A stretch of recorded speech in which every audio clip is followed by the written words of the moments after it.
Tonight. Yeah, we've got a couple of brothers this week, Wilco, Safwan and Ali Khalil. Safwan will be competing in Taekwondo at the London Games, and Ali will support him as the national team coach. They both live and breathe the sport, running 7 martial arts gyms across Sydney. And now the Khalils are fiercely determined to translate their dedication and passion into Olympic gold.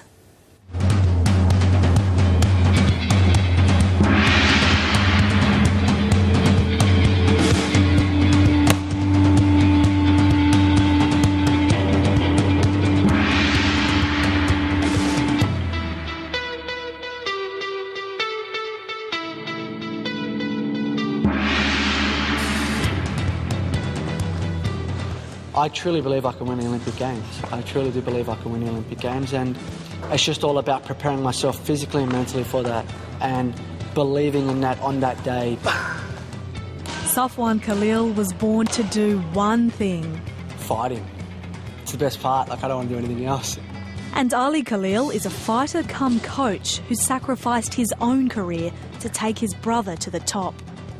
I thought if he's going to get to the Olympic Games, then he needs someone to be behind him 100% and not so much focusing on competing myself, but actually getting him to the Olympic Games.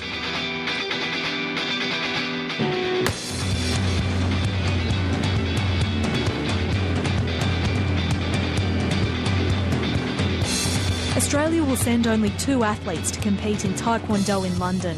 Safwan and his fiancée Carmen Marton, with Ali the national coach. And the Khalils believe the bonds of brotherly love make them a formidable duo.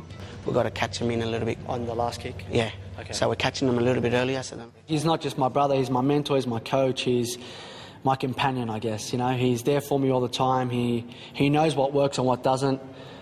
We've argued a lot. You know, we get on each other's skin. And that's only because we want the best for each other, you know. But you know that it's going to lead to something good. And the training that he's put me through and the process we're taking has been fantastic. I couldn't have asked for anything better.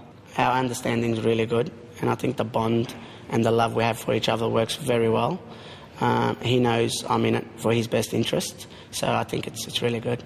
Before Safwan's Olympic dream became a reality, he suffered the bitter disappointment of missing selection for the Beijing Games.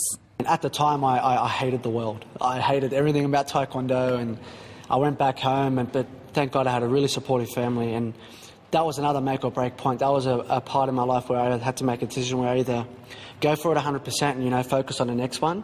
At the time, it felt like, wow, another 4 years of this, but it was a different process. Like I said, I got to live in between. I got to go to uni, I got to hang out with friends and train hard, and before you know it, it's here. And I thank God that I stayed in the sport because, you know, the position I'm in now is better than it could have been for Beijing. I'm travelling with my partner, my brother as my coach, and it's ideal for me now, so it's been great. Qualifying for London was the easy part for Safwan.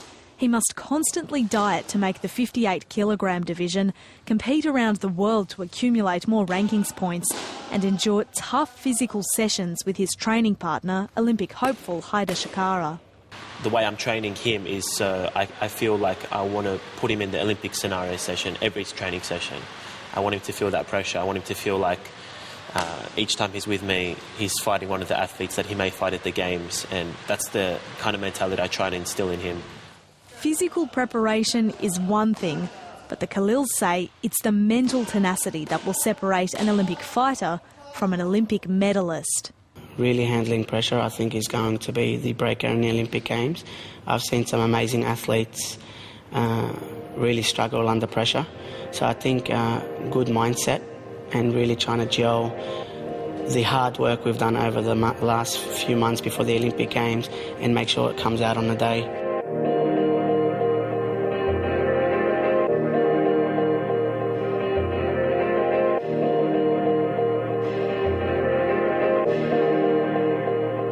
I don't like to think about it too much on the day.